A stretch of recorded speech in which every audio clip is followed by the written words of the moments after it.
क्या पढ़ना है? साउंड। क्या पढ़ना है? साउंड। ये ध्यान समझा। साउंड मतलब क्या? ध्वनि। क्या है? साउंड मतलब क्या है? ध्वनि। ठीक। अब सीधी सी बात समझिए, ध्वनि है क्या चीज? ध्वनि मतलब होता है ये ऊर्जा का एक प्रकार का रूप है। क्या है? एक प्रकार ऊर्जा का ही रूप है ना, ऊर्जा का ही रूप। ठीक। अब कहेंगे जब ऊर्जा पढ़ाए थे हम तो उसमें बताए थे ध्वनि ऊर्जा होती है, मतलब ध्वनि के कारण जो ऊर्जा उत्पन्न होगी वो क्या होगी? ध्वनि ऊर्जा। इससे क्या पता चलता है कि ध्वनि जो है वो ऊर्जा का ही एक रूप है। ठीक। अब ध्वनि में होता क्या है? एक होता है ध्वनि स्रोत, इसमें क्या होता है? ध्वनि स्रोत ना, और एक होता है श्रोता। क्या होता है? श्रोता। सीधी सी बात समझिए, ध्वनि स्रोत। स्रोत का मतलब क्या काम होता है? स्रोत मतलब होता है जहां से ध्वनि क्या करेगी? निकलेगी ना। क्या करेगी? ध्वनि क्या करेगी? निकलेगी। जहां से ध्वनि निकलेगी उसको बोलेंगे स्रोत। स्रोत मतलब क्या होता है? उत्पन्न करने वाला। ध्वनि क्या करेगा? यहाँ से उत्पन्न होगी। जैसे मान लीजिए आप सुने होंगे गांव में क्या होता है? माइक या स्पीकर। क्या होता है? माइक या स्पीकर। अभी देखिए आवाज आ रही स्पीकर की ना। क्या है? स्पीकर। SPEAKER होता ना, हिंदी में लिख रहे हैं। क्या? स्पीकर ना। और श्रोता क्या होता है? जो सुनेगा। जैसे अगर हम यहाँ बोल रहे हैं, हम क्या हो गए? स्पीकर। क्या हो गए? स्पीकर। तो स्पीकर मतलब अब ये नहीं कि हम लगातार चिल्लाते रहेंगे ना।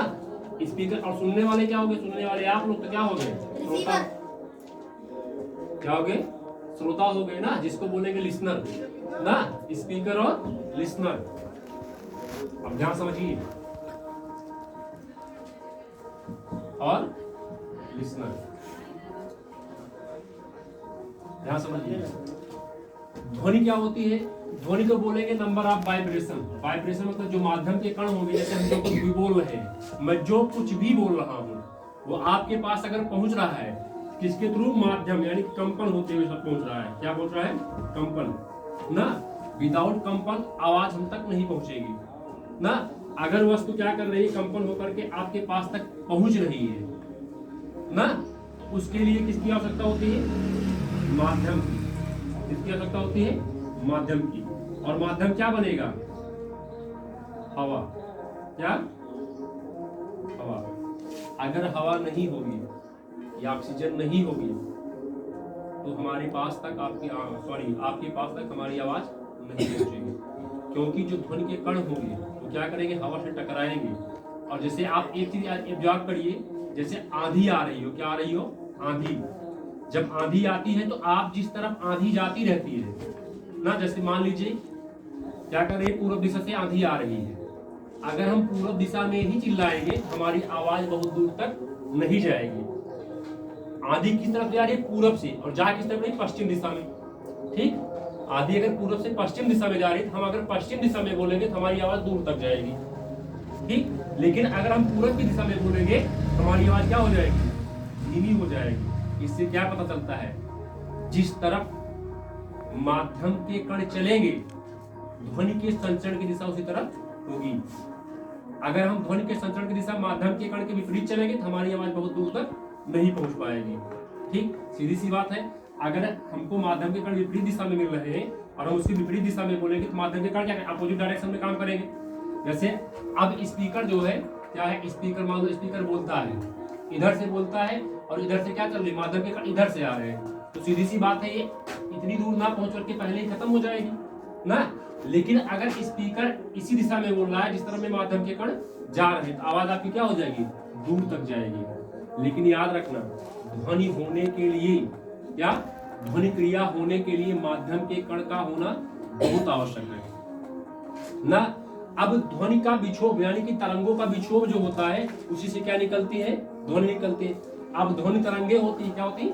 ध्वनि तरंगे। एक चीज आप सुने होंगे गांव में जो कभी कभार देखिए भिखारी उखारी लेकर के आते, गिटार लेकर के आते हैं ना। क्या लेकर के आते हैं? गिटार। जब तक कोई एक वस्तु दूसरी वस्तु से नहीं टकराएगी ध्वनि उत्पन्न नहीं होगी। क्या होगी?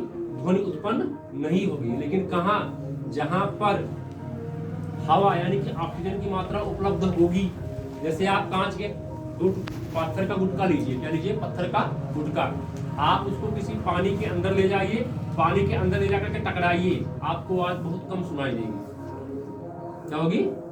आवाज बहुत कम सुनाई देगी, क्योंकि वहां पे ऑक्सीजन की मात्रा क्या होगी, हवा की मात्रा कम होगी। आवाज तो आएगी लेकिन बहुत कम आएगी, आप सुन नहीं सकते हैं। उसकी अपेक्षा बाहर निकाल के हवा में अगर टकराएंगे तो आवाज बहुत तेज आएगी। समझ रहे नहीं?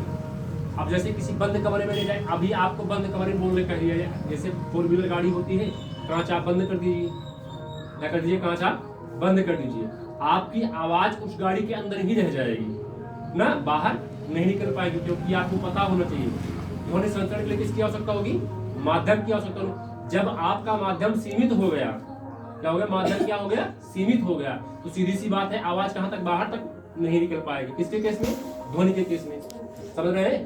ध्वनि के केस में क्या है, माध्यम कौन से, अनुप्रस्थ और अनुदैर्घ्य ना, अनुप्रस्थ और अनुदैर्घ्य। एक को बोलते हैं ट्रांसवर्जन और एक को बोलते हैं मैग्नीट्यूड, इंग्लिश में वेव्स। तरंग को क्या बोलते हैं इंग्लिश में, वेव्स बोलते हैं ना। तो वेव्स होती है, एक क्या करती है, तरंग संचरण की दिशा के समानांतर चलती है, एक तरफ संचरण की दिशा के लंबवत चलती है। ठीक, इतना समझ आ गया ना।